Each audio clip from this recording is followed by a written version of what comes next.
हमने last video में ये देख लिया था कि हम ये एक इलस्ट्रेटर की फ़ाइल को यहाँ पे हम लेके आ चुके थे, इंपोर्ट कर लिया था। और देन जब हमने कंपोजिशन बनाई थी तो उसका साइज़ कम था, टाइम कम था।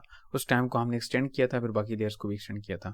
अभी हम देख रहे हैं कि इसमें बैकग्राउंड कैसे ऐड करते हैं, कि ये ब्लैक है, हमें वाइट कैसे नज़र आएगा। तो जो पहला तरीका है वो राइट क्लिक करेंगे कहीं पे भी, तो आप कंपोजिशन सेटिंग में चले जाएंगे। फिर यहाँ से आप ये वाला कलर है, ये बैकग्राउंड कलर है, यहाँ पे क्लिक करेंगे तो आप कोई भी जो है कलर सेलेक्ट कर सकते हैं। इधर से भी सेलेक्ट कर सकते हैं, ये स्लाइडर्स हैं, ये आप ऊपर नीचे करेंगे तो कलर्स चेंज होते रहेंगे, आप अपनी मर्जी के कलर सेलेक्ट कर सकते हैं। और दूसरा तरीका यहाँ पे कोड है। अगर आपको कोई फ्रीलांस प्रोजेक्ट मिला हुआ है और ब्रांड के साथ काम कर रहे हैं तो उसने ये आपको कोड दिया है कि ये हमारी कलर्स, स्कीम ऑफ कलर्स हम यूज़ करते हैं, तो आपने फिर वही कोड यहाँ पे एंटर करना होगा। तो ये भी तरीका है, या स्लाइडर्स घुमा के भी आप यहाँ से कर सकते हैं।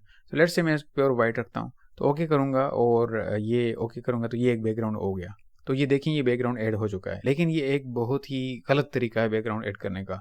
जब आपकी कंपोजिशन बहुत कम्प्लेक्स हो जाएगी तो ये रेंडर करने में बाज़ वक़्त इशू कर सकता है। जो सही तरीका होता है बैकग्राउंड ऐड करने का, वो मैं आपको यहाँ पे डिस्कस कर देता हूँ। मैं इसको दोबारा सेटिंग में जाके इसका कलर जो है वो बिल्कुल ब्लैक कर देता हूँ।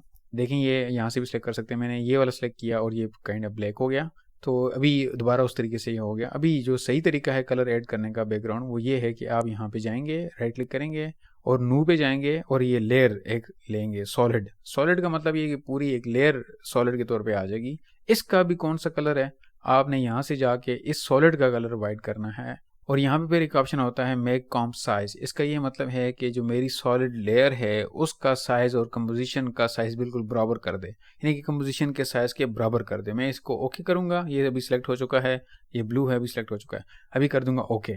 तो ये देखें, एक सॉलिड लेयर ऐड हो चुकी है। तो ये बिकॉज ये सबसे आखिर में ऐड की है तो ये सबसे ऊपर है, तो मैं इसको ड्रॉप एंड ड्रैग करके बिल्कुल नीचे लेके आ जाऊंगा। तो ये एक सही तरीका है कलर ऐड करने का, जो रेंडर में आपको कभी भी मसला नहीं देगा, चाहे आपकी एनिमेशन या कंपोजिशन कितनी कम्प्लेक्स क्यों ना हो। तो इसको बिकॉज इस लेयर को मैंने एनिमेट नहीं करना, तो इसको सिलेक्ट करके मैं यहाँ पे कर दूंगा लॉक। लॉक सिर्फ उस चीज़ को करेंगे जो आपने सेटिंग के दौरान इधर उधर आप चाहते हैं कि चीज़ें मूव ना करें, तो आप उनको लॉक कर दें।